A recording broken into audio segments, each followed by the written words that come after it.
আমার মুসলমান ভাইরা, কারণ সেখানে অনেক রক্ত ঝরেছে, ইমানদারের ত্যাগ স্বীকার করতে হয়েছে।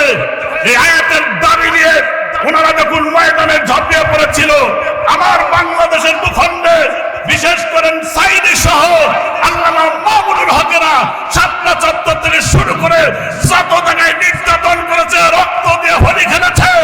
এমনকি মুখের জবানের একটা কথা তারা যেমন বলেছিল যে এই দেশে চাকরি মুক্তিযোদ্ধার সন্তানরা পাবে না, রাজাকারের সন্তানেরা পাবে।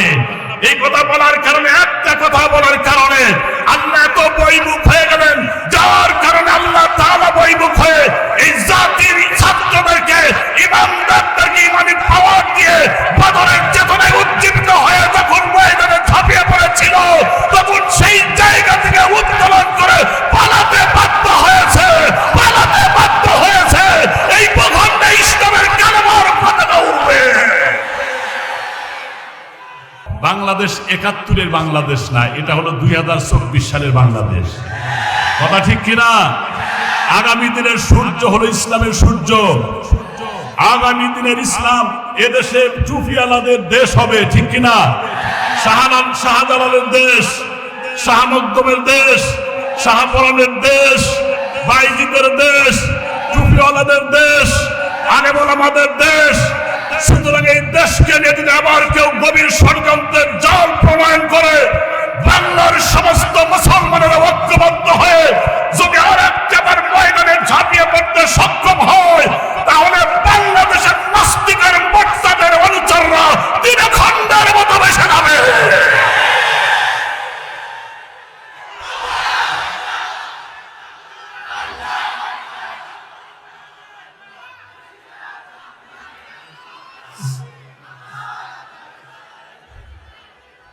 প্রিয় ভাইরা,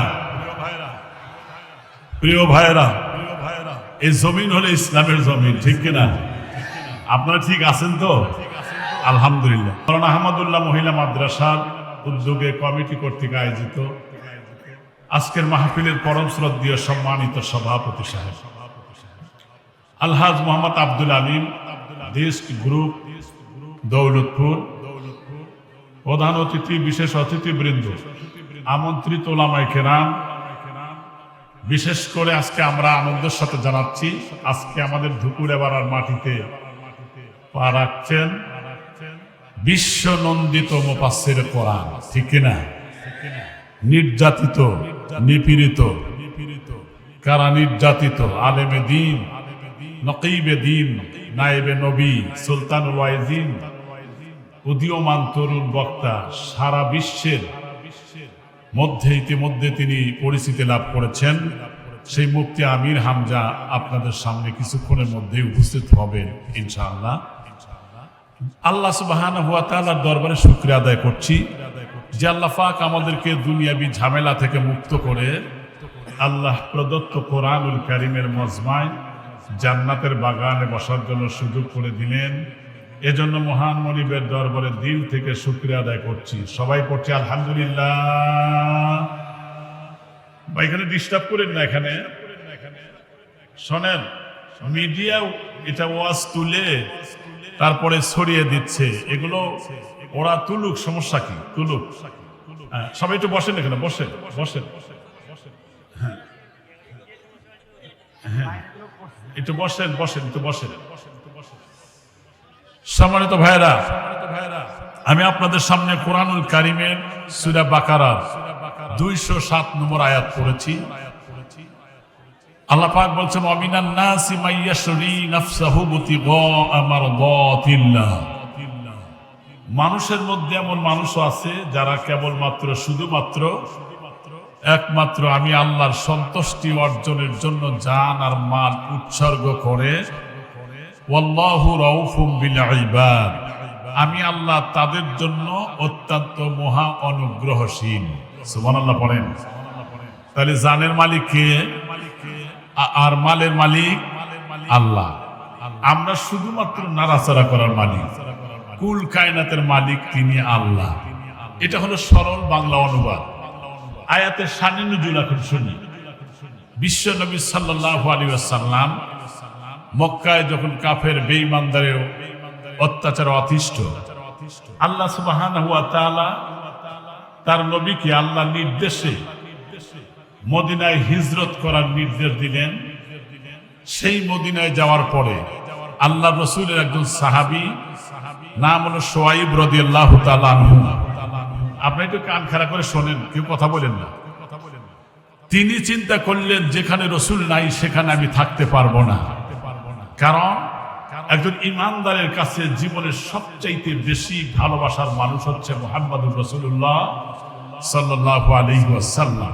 এটা ঈমানের দাবি।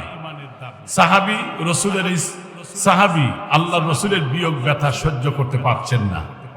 ফ্যামিলির লোকদের সাথে পরামর্শ করলেন এবং বললেন আমি রাত্রেই চলে যাব, তোমরাও পর্যায়ক্রমে চলে আসবে, যেখানে রসুল নাই সেখানে আমি থাকতে পারবো না। ইতিমধ্যেই পরামর্শ করে তিনি বাড়ির থেকে বের হলেন কিছু মাল সামানা নিয়ে। হাতে তীর আছে, তরবারি আছে। তিনি একজন ভালো তীরান্দাজ, তীর চালাতে সক্ষম, তিনি তরবারি চালাতে সক্ষম, যুদ্ধের সমস্ত রণকৌশল তিনি একজন অভিজ্ঞ সাহাবী। সুতরাং এদিকে আবু জেহেলরা একটা এভিডেন্স জারি করেছে যে মুহাম্মদ তো মদিনায় চলে গেছে, যাতে করে মক্কার কোনো মানুষ মদিনায় গিয়া মুহাম্মদের দলকে শক্তিশালী করতে না পারে। এজন্য তোমরা রাস্তায় বিভিন্ন চেকপোস্টে তোমরা গোপনীয়তা রক্ষা করে দাঁড়িয়ে থাকো, যখনই যেতে থাকবে তাকে গ্রেফতার করে তারে পিটিয়ে তারপরে নিয়ে আসবে। রাসূলের সাহাবী যখন শুআইব রাদিয়াল্লাহু তাআলা আনহু যখন রাস্তায়, কিছু কাফের তাকে পরিবেষ্টন করলো, মানে ঘিরে ফেললো, বলল যে তোমাকে যেতে দেওয়া হবে না।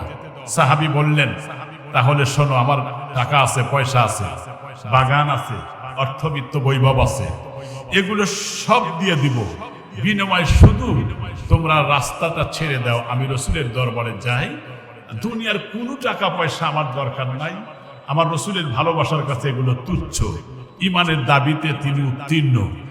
ওরা তখন বলল তাকে যেতে দাও, আমরা নিজেরা নেতাকে বলবো না যে কোন জায়গা দিয়ে গেছে আমরা টের পাই নাই। আগে যেমন ঘুষ করছিল এখন মনে হয় নাই, না এখনো আছে?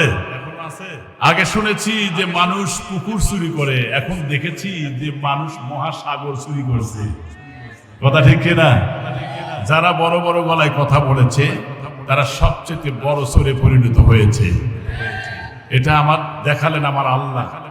5 তারিখে সেই ছাত্র জনতাকে আল্লাহ পাক আবাবিল করে পাঠিয়ে তারপরে সবচেয়ে দুঃখজনক এবং দুঃসংবাদ যে সন্তানদেরকে ফেলে রেখে মা পালিয়ে গেছে। কথা ঠিক কিনা? এজন্য আপনাদের কোনো ভয় আছে? সবাই বলতে হয় ভয় আছে না? ভয় নাই, বড় শয়তানটা কাছে নাই, এদের ভয়ের কোনো কারণ নাই। তবে মাঝে মধ্যে ঠুস করে আসতে চায়। আপনারা রেডি আছেন তো?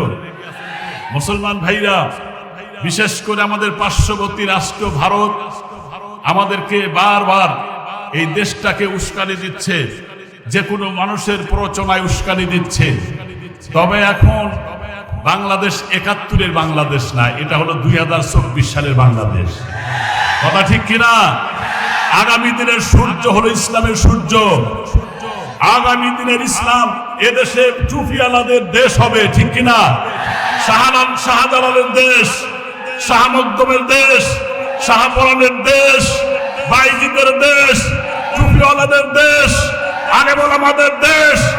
সুতরাং এই দেশকে নিয়ে যদি আবার কেউ গভীর ষড়যন্ত্রের জাল প্রমাণ করে, বাংলার সমস্ত মুসলমানের ঐক্যবদ্ধ হয়ে যদি আর একবার ময়দানে ঝাঁপিয়ে পড়তে সক্ষম হয়, তাহলে বাংলাদেশের নাস্তিকের মোর্চাদের অনুচররা তিন খণ্ডের মতো বেসে যাবে।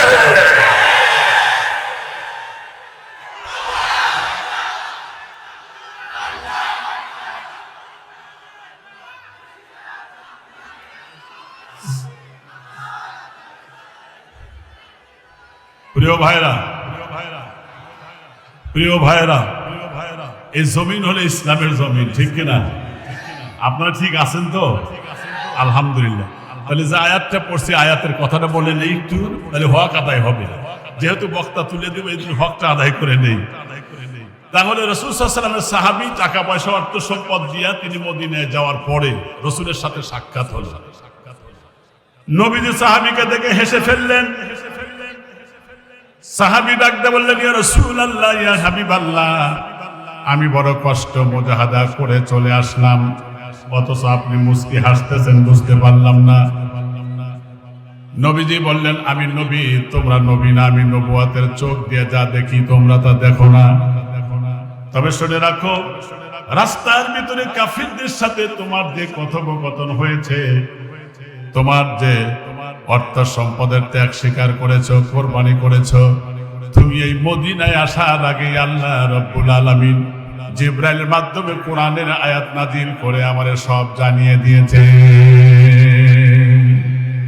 এটা হলো সেই আয়াত, শানে নজুল বললাম। এখন এই আয়াতের মূল বক্তব্যটা কি, এর সাবস্টেন্স কি, এর মূল বক্তব্য কি? মূল বক্তব্য হলো, খুব ভালো করে বুঝেন, একটা আয়াতেরই কথা বুঝলে সব বুঝবেন। যুগে যুগে কালে কালে আল্লাহর দ্বীন প্রতিষ্ঠায় দৃঢ় প্রত্যয় দীপ্তি কর্মীদেরকে জান মাল ইজ্জতের পরীক্ষা দিতে হয়েছে, কথা ঠিক কিনা? এবং আল্লাহ রাব্বুল আলামিন তার দ্বীন প্রতিষ্ঠার আন্দোলনে যাদেরকে পছন্দ করেছেন তাদেরকেই বিপদে ফেলেছেন, তাদেরকেই পরীক্ষায় ফেলেছেন। একথা আমার না আল্লাহ। আল্লাহ রাব্বুল আলামিন কোরআনুল কারীমের মধ্যে বললেন, وَلَنَبْلُوَنَّكُمْ بِشَيْءٍ مِّنَ الْخَوْفِ وَالْجُوعِ وَنَقْصٍ مِّنَ الْأَمْوَالِ وَالْأَنفُسِ وَالثَّمَرَاتِ وَبَشِّرِ الصَّابِرِينَ। আল্লাহ পাক বলেন, নিশ্চয়ই আমি পরীক্ষা করব, কিছুটা ভয় দিয়া, ভীতি দিয়া, জানমালের ক্ষতি দিয়া। এরপরে এই মানুষগুলো যদি ধৈর্য ধারণ করতে পারে তাদের জন্য জান্নাতের সুসংবাদ রয়েছে। আমার ভাইরা, এই আয়াতের পরীক্ষা দিয়েছেন উলামায়ে কেরাম, নবী রাসূল পরীক্ষা দিয়েছেন, কথা ঠিক কিনা? মুসলমান ভাইরা, বিশেষ করে যারা দ্বীনের হক লাইনে যারা ছিলেন তারা পরীক্ষায় পড়েছেন। আর যাদের জীবনে পরীক্ষা নিরীক্ষা নাই, যাদের বিপদ আপদ নাই, মুসিবত নাই, তাহলে বুঝতে হবে হকের পথে এখনো সঠিকভাবে আসতে পারে নাই। একজন মানুষ যদি ইসলামী আন্দোলন করে তাহলে সেই ব্যক্তির জীবনে পরীক্ষা আসবেই, কারণ রসুলের জীবনে পরীক্ষা এসেছিল, কথা ঠিক কিনা? রসুলের চাইতে কি ভালো মানুষকে আল্লাহর জগতে আরো আসবে? কখনোই। তাহলে বিশ্ব নবীকে জেলখানায় ঢুকিয়েছিল 3.5 বছর আবু জেহেলেরা। আয়াতের শিক্ষাটা খুব ভালো করে নিবেন। বিশ্ব নবীকে জেলখানায় ঢুকালেন কাফির বেঈমানরা, এমনকি নবীকে নিয়ে তারা আইন করলো। আমেরিকায় যেখানে আইন করা হয় সেখানে হোয়াইট হাউস, বাংলাদেশের জাতীয় সংসদে আইন পাশ করা হয়, ভারতে বিধানসভা না লোকসভায় সেখানে আইন পাশ করা হয়। আবু জেহেলের একটা আইন পাশ করার জায়গা ছিল, সেই জায়গার নাম হলো দারুন নদওয়া। বলেন তো সেই জায়গার নাম কি? দারুন নদওয়া। সেখানে বসেছে তারা আল্লাহ রসুলকে নিয়ে, বিশেষ করে রসুলকে নিয়ে কি করা যায়, মোহাম্মদ দিনে দিনে দাওয়াতি কাজ করার কারণে যেইভাবে সারা এলাকায় পরিব্যাপ্ত হচ্ছে, যত মানুষ বের হয়েছে, আর বিশেষ করে দুনিয়া সব ছেড়ে দেয় কিন্তু মোহাম্মদের দল ছাড়ে না। এখন তাকে নিয়ে কি করা যায়? আবু জেহেলরা একটা আইন করলো, সেই আইনটা আল্লাহ পাক কোরআনুল কারীমে সূরা আনফালে তুলে ধরলেন। কেন তুলে ধরলেন? কারণ আবু জেহেল চিরদিন থাকবে না, মুহাম্মদুর রাসূলও চিরদিন থাকবে না। সুতরাং রসুলের ওয়ারিস তো থাকবে কিয়ামত পর্যন্ত। সুতরাং নবীর সাথে যেই ধরনের ব্যবহার করেছিল ঠিক সেইভাবেই আলেম ওলামাদের সাথে আবু জেহেলের প্রেতাব তারা ব্যবহার করবে। এজন্য আল্লাহ পাক শিক্ষার জন্য কোরআনের আয়াত নাযিল করে জানায় দিলেন সূরা আনফালের 31 নম্বর আয়াত। আল্লাহ পাক বলেন, ওয়া ইয ইয়ামকুরু বিকাল্লাযীনা কাফারু লিইসবিতুকা আও ইয়াকতুলুকা আও ইখরিজুক ওয়া ইয়ামকুরুনা ওয়া ইয়ামকুরুল্লাহ ওয়াল্লাহু খায়রুল মাকিরিন। আল্লাহু আকবার বলেন। মুসলমান ভাইরা, কথাটা ভালো করে বুঝবেন। ওরা যে আইন করল, কি আইন? ওয়া ইয ইয়ামকুরু বিকাল্লাযীনা কাফারু লিইসবিতুকা। কাফেররা আইন করে বলতেছে মুহাম্মদকে জেলের মধ্যে বন্দী করা হোক। খুব খেয়াল করবেন, রাসূল কি কোনো অপরাধ করে জেলে গিয়েছিলেন? কি অপরাধ করেছে? কারো গরম ভাতে তো পানি ঢেলে দেয় নাই, কারো অধিকার তো ক্ষুণ্ণ করে নাই, কারো অর্থ সম্পদ আত্মসাৎ করে নাই। লিইসবিতুকা, মুহাম্মদকে কেন বন্দী করতে হবে? তাহলে বোঝা গেল নিরপরাধ মানুষকেও জেল জুলুম দেয়, ঠিক কিনা? যারাই জেলে পড়েছে, আল্লামা সাইদির মতো মানুষ কোনো অপরাধ করেছিলেন? সেই দিনও ফেসবুকে দেখলাম কেঁদে কেঁদে বলেছে যে আমাকে বন্দুকের নল ঠেকাইয়া সরকার বলেছে যদি তুই সাক্ষী না দেস তোকে গুলি করে মেরে ফেলে দিব। আসলে তার কোনো দোষই নাই। সুবহানাল্লাহ বলেন, কোনো দোষই নাই তার। এখন সব তথ্য উপাত্ত সব ব্রাস্ট আউট হচ্ছে। আমার মুসলমান ভাইরা, দেলু শিকদারের দোষটা চাপিয়ে দিয়েছে দেলোয়ার হোসেন সাইদিকে। 13টা বছর পর্যন্ত জেলের মধ্যে নির্যাতনের শিকার হলেন, ঠিক কিনা? এ মুসলমান, বিপদ যত ঘনীভূত হয় আল্লাহর রহমত তত ত্বরান্বিত হয়। যেমন অনাবৃষ্টি আর খরার কারণে জমিনটা ফেটে যায়, সার থাকে না, লাঙ্গলের ফাল ঢোকে না, কিন্তু বৃষ্টি যদি হয় তাহলে সেই জমিনটা উর্বর হয়ে যায়, ঠিক কিনা? অনুরূপ ভাবে ইসলামী জমিনকে উর্বর করতে চাইলে, ইসলামের জমিনকে বেগমান করতে চাইলে, উৎপন্ন ফসল উৎপন্নের জন্য উপযোগী করতে চাইলে, যেই দেশে যেই জায়গায় শহীদদের রক্ত ঝরে, বৃষ্টির কারণে যেমন জমিনটা ফার্টিলাইজার হয়, সার হয়, উর্বর হয়, ইমানদার আর মুসলমানের রক্ত যেই জমিনে ঝরে সেই জমিনে ইসলামের জন্য উর্বর হয়ে যায়। সুবহানাল্লাহ বলেন। আমার মুসলমান ভাইরা, এই জন্য ভয়ের কোনো কারণ নাই। এই যে দেখতেছেন যে ফিলিস্তিনের মুসলমানদের মেরে শেষ করতেছে, আপনারা দেখেছেন। কিন্তু এটাও দেখেছেন আফগানিস্তানে সেই আমেরিকার লাল কুকুরেরা যেভাবে নির্যাতন করেছে, যেভাবে ব্যারিকেড চার্জ করেছে, যেভাবে শ্বাসরুদ্ধ করেছে, যেভাবে আগুনে পুড়িয়ে হত্যা করেছে, যেভাবে গর্ভবতী নারীর পেট চিরে জীবন্ত মানুষগুলো পুড়িয়ে মেরেছে। কিন্তু সেই আফগানিস্তানের লাল কুকুরগুলোকে আমার বাইরে শুকনো পাতার মতো ফু দিয়ে উড়িয়ে দিয়ে আজকে গোটা বিশ্বের মধ্যে আফগানিস্তান একটা মডেল হয়ে গেছে, ঠিক কিনা? আমার মুসলমান ভাইরা, কারণ সেখানে অনেক রক্ত ঝরেছে, ইমানদারের ত্যাগ স্বীকার করতে হয়েছে। এই আয়াতের দাবি নিয়ে ওনারা যখন ময়দানে ঝাঁপিয়ে পড়েছিল, আমার বাংলাদেশের ভূখণ্ডে বিশেষ করে সাইদি সহ আল্লামা মামুনুল হকেরা শাপলা চত্বর থেকে শুরু করে যত জায়গায় নির্যাতন করেছে, রক্ত দিয়ে হোলি খেলেছে। এমনকি মুখের জবানের একটা কথা তারা যেমন বলেছিল যে এই দেশে চাকরি মুক্তিযোদ্ধার সন্তানরা পাবে না, রাজাকারের সন্তানেরা পাবে। এই কথা বলার কারণে, একটা কথা বলার কারণে আল্লাহ এত বৈমুখ হয়ে গেলেন, যার কারণে আল্লাহ তাআলা বৈমুখ হয়ে এই জাতির ছাত্রদেরকে, ইমানদারদেরকে ইমানি পাওয়ার দিয়ে বদরের চেতনায় উজ্জীবিত হয়ে যখন ময়দানে ঝাঁপিয়ে পড়েছিল, তখন সেই জায়গা থেকে উত্তোলন করে পালাতে বাধ্য হয়েছে, পালাতে বাধ্য হয়েছে। এই ভূখণ্ডে ইসলামের কালেমার পতাকা উড়বে।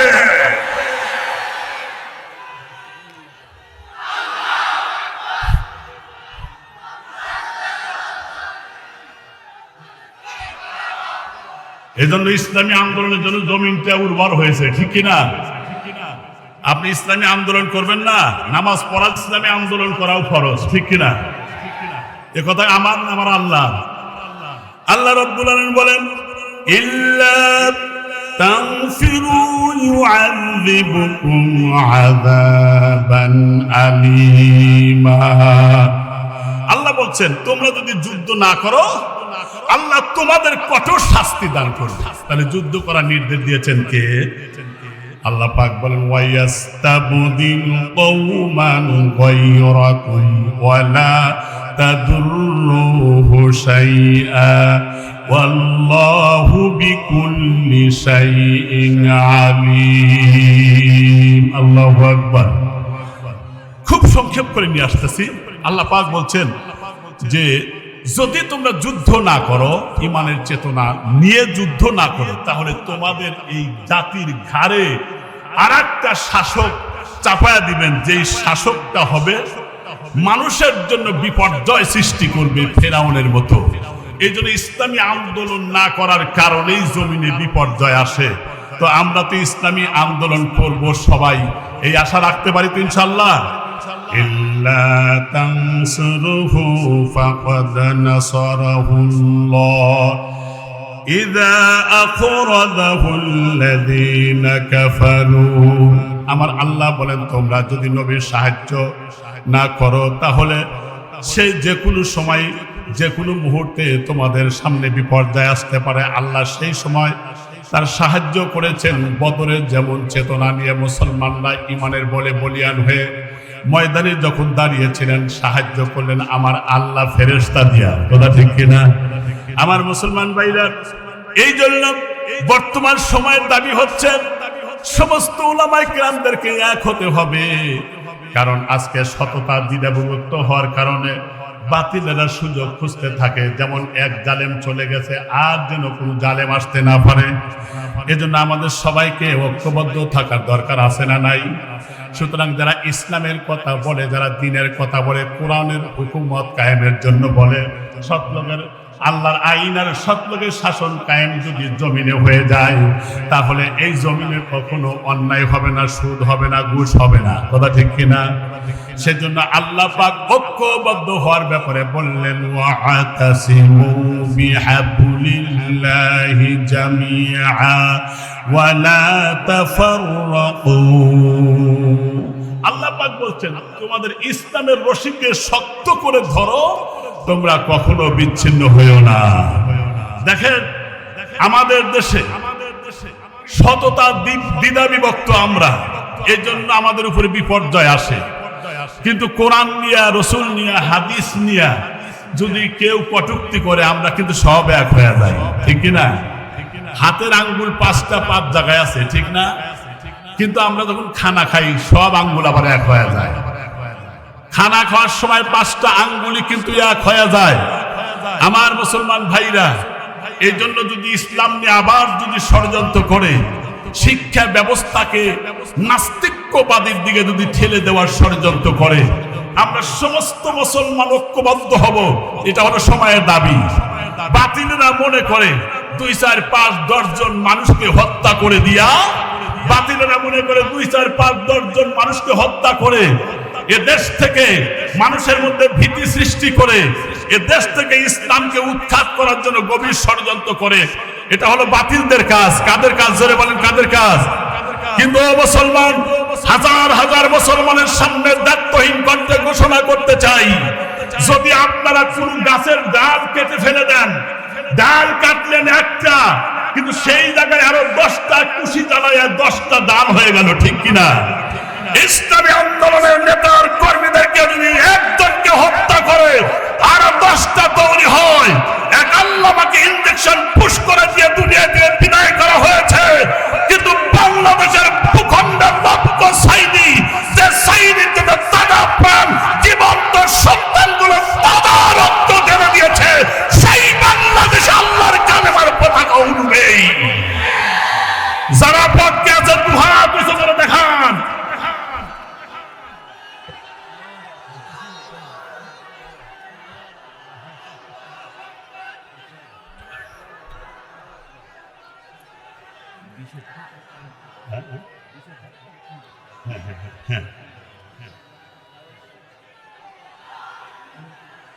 আমার দৃঢ় বিশ্বাস, প্রিয় ভাইরা,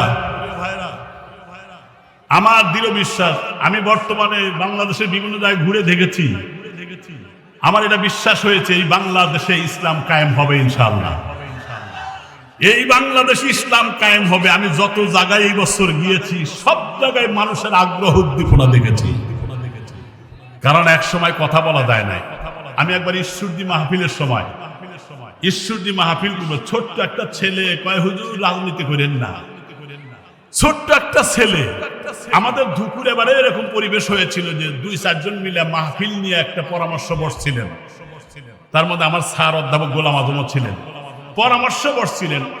তো সেই জায়গায় পুলিশ এসে বলছে, আপনারা নাশকতামূলক কর্মকাণ্ডে লিপ্ত হওয়ার জন্য মনে হয় পরামর্শ করছেন। অথচ কোরআনে মাহফিলকে দেওয়াকে কেন্দ্র করে আলোচনা হচ্ছিল, মানে কথা বলার কোনো পরিবেশই ছিল না। ঠিক না? কিন্তু আল্লাহ সেই পরিবেশ কায়েম করে দিয়েছেন। এই জন্য আমার ভাইরা, আমাদের মধ্যে একটা দল থাকতে হবে যে দলের কাজ হবে সৎ কাজের আদেশ দেওয়া। এটা কি আমার কথা না আল্লাহর কথা? আল্লাহ রাব্বুল আলামিন বলেন, ওয়ালতাকুম মিনকুম উম্মাতুন ইয়াদউনা ইলাল খায়র ওয়া ইয়া'মুরুনা বিল মা'রুফ ওয়া ইয়ানহাউনা আনিল মুনকার ওয়া উলাইকা হুমুল মুফলিহুন। তোমাদের মধ্যে এমন একটা দল অবশ্যই থাকতে হবে। সবাই জবাব দেন, কার কথা? তোমাদের মধ্যে অবশ্যই একটা দল থাকতে হবে। আল্লাহ পাক বলছেন, যারা মানব জাতিকে কল্যাণের পথে আহ্বান জানাবে, দ্বীনের পথে, ঈমানের পথে, কল্যাণের পথে আহ্বান জানাবে, সৎ কাজের আদেশ দিবে, অসৎ কাজের নিষেধ করবে। আর যারা এই কাজটা করবে তারা হলো সফলকামী ইমানদার। জোরে বলেন সুবহানাল্লাহ। কিন্তু এই কাজটা করতে গেলে কিন্তু বিপদ আসবে, মুসিবত আসবে, বাধার পাহাড় চলে আসবে। আল্লাহ পাক অন্য একটি আয়াতে বলে দিলেন, কুনতুম খায়রা উম্মাতিন উখরিজাত লিন-নাস তা'মুরুনা বিল মা'রুফি ওয়া তানহাউনা আনিল মুনকার ওয়া তু'মিনুনা বিল্লাহ। তোমরা সেই সব লোকদের মতো হয়ো না। আল্লাহ পাক বলেন, কুনতুম খায়রা উম্মাহ, তোমরাই শ্রেষ্ঠ জাতি। কে বলতেছেন? You are the best nation. তোমরাই শ্রেষ্ঠ জাতি যাদেরকে মানুষ হেদায়েতের সংস্কার আর আল্লাহর দ্বীন কায়েমের বিধান দিয়ে দুনিয়াতে পাঠিয়েছেন। যারা সৎ কাজের আদেশ দিবে, অসৎ কাজের নিষেধ করবে। এই কাজটা করতে গেলে তো তার জীবনে বড় মুসিবত আসবে। আমার মুসলমান ভাইরা, সেই জন্য আমি লম্বা করবই না, যেহেতু প্রধান মেহমানকে আমরা তুলে দিব।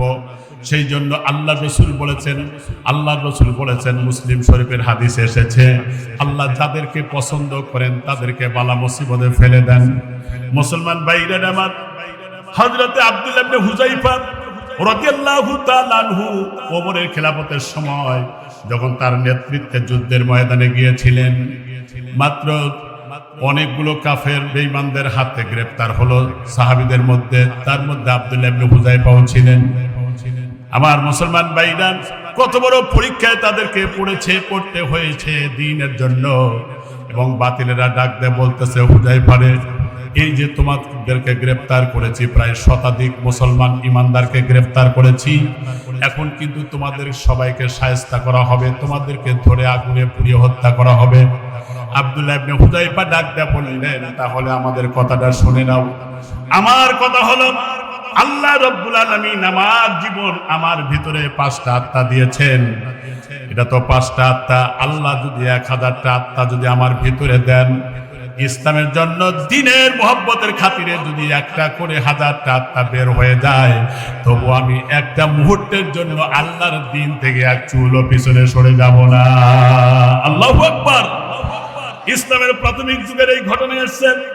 আল্লাহ রাসূল কাবা শরীফের ছায়ায় আরাম ফরমাচ্ছিলেন।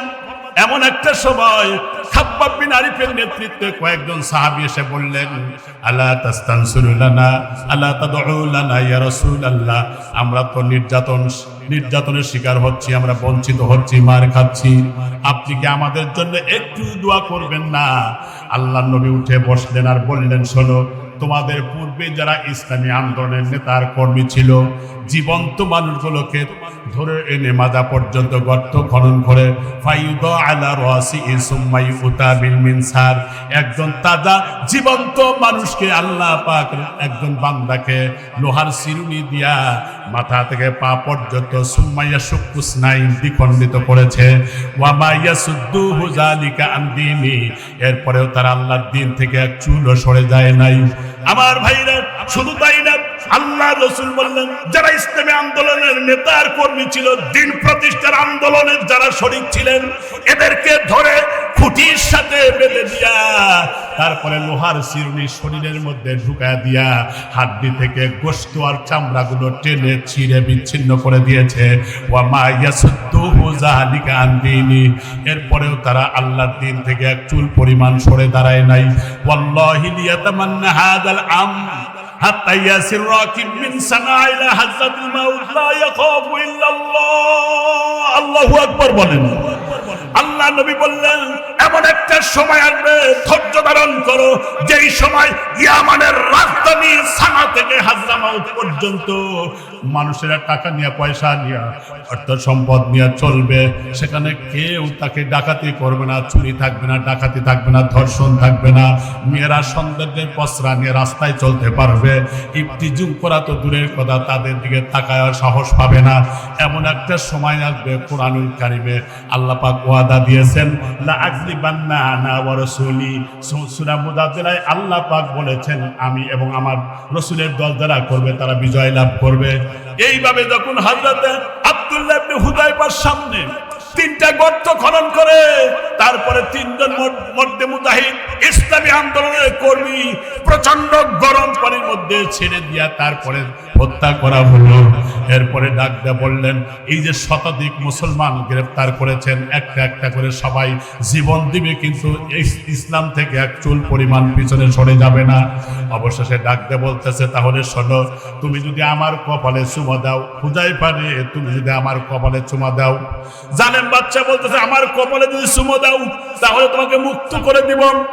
এবার হযরত আব্দুল্লাহ ইবনে হুযায়ফা ডাক দিয়ে বললেন, শুধুমাত্র আমার কপালে চুমো দিলে মুক্তি দিবেন না, এটা হতে পারে না, বরং শতাধিক মর্দে মুজাহিদ ইমানদারকে আপনি গ্রেফতার করেছেন, সবগুলোকেই যদি আপনি ছেড়ে দেন তাহলে অবশ্যই আমি আপনার কপালে চুমো দিব। এবার বেচারা রাজি হয়ে গেল। হযরত ওমর রাদিয়াল্লাহু তাআলা আনহু সেই বাতিলের কপালে চুমো দিয়ে শতাধিক মর্দে মুজাহিদকে ছেড়ে ছাড়াইয়া নিয়ে যখন চলে গেলেন, আল্লাহ রাসূলের সাহাবী হযরত ওমর রাদিয়াল্লাহু তাআলা আনহু ওই মুহূর্তে ইস্তেকবাল জানায়া সর্বপ্রথম তিনি আব্দুল্লাহ ইবনে হুযায়ফার কপালে চুমা দিয়া তারপরে স্বাগতম জানালেন। এ মুসলমান ভাইরা, সেই জন্য আমি বলবো আমাদের ঈমানের দাবিটা আগে পূরণ করতে হবে।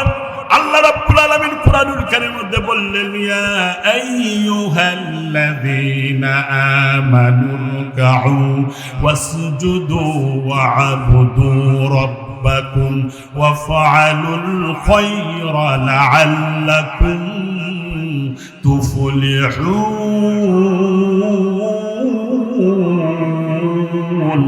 আল্লাহু আকবার বলেন। মুমিনগণ, তোমরা রুকু করো, সিজদা করো, তোমাদের পালনকর্তার ইবাদত করো, সৎ কাজ করো, তোমরা সফল কাম হবে। এই জন্য ইসলামী আন্দোলন করি বড় কথা নয়, নামাজ আগে পড়তে হবে, ঠিক কিনা যারা বলেন? ঈমানকে আগে মজবুত করতে হবে আমার মুসলমান ভাইরা। সেজন্য আল্লাহ পাক কুরআনুল কারীমে অন্য একটা আয়াতে বললেন, বান্দারে, তোমার জীবনে যখন পরীক্ষা আসবে তুমি বুঝতে পারবে যে আমি ঈমানের উপরে অবিচল ইস্তেকামত আছি। এই ঈমানদার যখন মরণ হবে সেই সময় আল্লাহ পাকের ফেরেশতারা ডাক দিয়ে বলবে, আল্লাহ তাখাফু ওয়ালা তাহজানু ওয়াবশিরু বিল জান্নাতিল্লাতী কুনতুম তুআদুন। ফেরেশতারা বলবে, তোমাদের ভয় নাই, তোমাদের চিন্তা নাই, তোমাদের পেরেশান নাই। এই জন্য আমার ভাইরা, আল্লাহ পাক বলেন, ওয়াবশিরু বিল জান্নাহ, জান্নাতের সুসংবাদ গ্রহণ করো। আল্লাহ পাক বলেন, আল্লাতী কুনতুম তুআদুন। আল্লাহু আকবার বলেন। আল্লাহ পাক বলেন, তোমাদের জন্য সেই নাযিল নিয়ামতপূর্ণ জান্নাত রেখে দিয়েছি। সেই জন্য লম্বা চড়া করবই না। আমাদের মাদ্রাসা এই জায়গায় নতুন বিল্ডিং হচ্ছে, অনেক জায়গা কেনা হয়েছে, অনেক টাকা পয়সার দরকার। সেই জন্য মুসলমান ভাইরা শুধুমাত্র একটু পরিবেশ করে দেওয়ার জন্যই তো আমি বসেছিলাম। আমার বুকের মধ্যে এত শান্তি পাচ্ছি। আমার দুপুরে বেড়া মাদ্রাসা, দক্ষিণ পাড়ায় হাফিজিয়া মাদ্রাসা আলহামদুলিল্লাহ, ফাজিল মাদ্রাসা আলহামদুলিল্লাহ, এরপর আমাদের হাই স্কুল, প্রাইমারি স্কুল সবই আছে। আমাদের কবরস্থানে হাফিজিয়া মাদ্রাসাও আছে। আমাদের এই যে মাদ্রাসা করেছে, আমার এই গ্রাম মানুষের দানের হাতটা অত্যন্ত ভালো। সেই জন্য এই মাদ্রাসার জন্য জমি কেনা হয়েছে, টাকা পয়সা অনেক দরকার। সেই জন্য উজাড় করে আজকে দান করেন, মন থেকে আল্লাহর দরবারে দোয়া করব। আলহামদুলিল্লাহ।